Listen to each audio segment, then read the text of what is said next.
La parole est à Monsieur Giraud, auquel nous souhaitons un prompt rétablissement.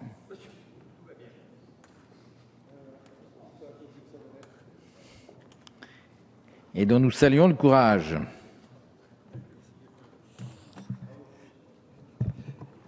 Merci, Monsieur le Président. Il s'agit de rééducation, en fait. Messieurs les ministres, mes chers collègues, le débat qui nous occupe concerne le projet économique et social européen de la France. Sous cette appellation, nous discutons, comme annoncé à la conférence des présidents en avril, du programme de stabilité pour les années 2015-2018, pour lequel aucun vote n'est à l'ordre du jour, comme ce fut le cas l'an passé, au titre de l'article 51 de la Constitution. Les hypothèses macroéconomiques associées au programme de stabilité de la France sont équivalentes pour la première fois du quinquennat à celles du consensus des économistes.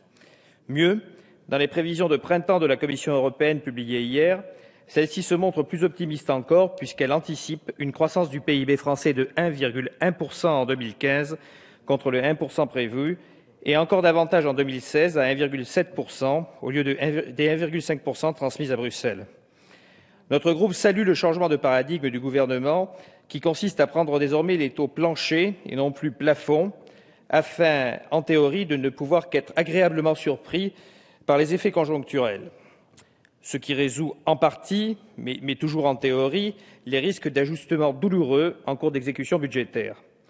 Malgré tout, dans la pratique, la diminution continue de l'inflation que nous subissons depuis des mois dans la zone, mais dont nous devrions, selon la Commission, voir enfin le bout en fin d'année 2015, nous contraint cette année encore à ajuster les efforts en dépenses transmis dans le programme de stabilité 2014-2018 et qui planifiait pourtant un douloureux tour de vis avec 50 milliards d'euros d'économies sur 3 ans. En effet, de manière assez mécanique, une faible inflation limite la dynamique des prélèvements obligatoires, même si en cela le gouvernement n'a pas la même lecture de l'impact sur les recettes que la Cour des comptes, et amoindrit les mesures d'économie en ralentissant la tendance naturelle d'augmentation de la dépense publique. En cela, au moins, tout le monde s'accorde. Cet effet macroéconomique a été chiffré dans l'excellent rapport de notre rapporteur général déjà cité.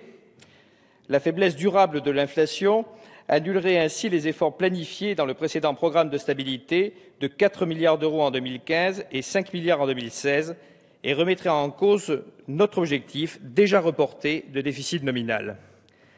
Si des mesures sont déjà annoncées et certaines réalisées pour couvrir des dépenses nouvelles de sécurité liées aux conditions exceptionnelles de lutte contre le terrorisme, la Commission des finances s'étant prononcée en mars sur un décret d'avance de 300 millions d'euros, complété par différents mouvements de crédit et l'annonce d'un surgel, nous n'en devons pas moins, du fait de la faiblesse durable de l'inflation, trouver 4,4 milliards d'économies supplémentaires. Même si le détail n'est pas présenté en programme de stabilité, nous en avons quelques contours. 700 millions d'euros d'économies sur les dépenses de l'État via un décret d'annulation d'euros d'ici le mois de juin. 500 millions sur les dépenses des opérateurs et 1 milliard sur les administrations de sécurité sociale. Le débat sur l'inopportunité économique et sociale d'un gel des allocations bat déjà son plein au sein du groupe majoritaire et nous l'appuierons dans le cadre de la prochaine loi de finances. Notons enfin que l'État s'acquittera de 1,2 milliard d'euros de moins pour le service de la dette de long terme et bénéficiera de recettes complémentaires à hauteur de 600 millions d'euros grâce à une lutte efficace contre la fraude fiscale et la perception de dividendes additionnels. Concernant maintenant l'objectif de déficit structurel, le débat est vif entre le gouvernement et la Commission européenne, aussi vif d'ailleurs que paradoxal. L'introduction du concept de déficit structurel visait à l'origine à alléger les efforts des pays de la zone soumis à une mauvaise conjoncture durable. Aujourd'hui, ce concept se retourne contre ses auteurs.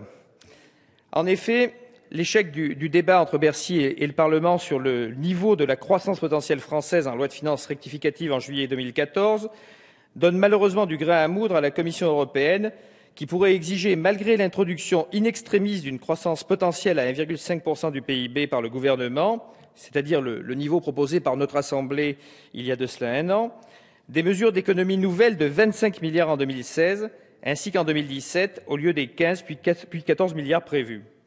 Pour conclure, j'ouvrirai mes propos sur 2 points. Tout d'abord, le surplus de croissance de 0,1% annoncé hier par la Commission aura un effet positif sur les recettes et notamment sur la TVA. Les 4,4 milliards d'efforts supplémentaires à réaliser pour l'objectif de déficit nominal ne doivent-ils pas être donc revus à la baisse ? Enfin, la durabilité de l'inflation en 2015 ne tient-elle pas en réalité des circonstances exceptionnelles au sens du B du 3 de l'article 3 du TSCG, qui pourrait ainsi nous exonérer en partie et en toute conformité européenne de cet effort supplémentaire drastique? Je vous remercie. Merci, mon cher collègue.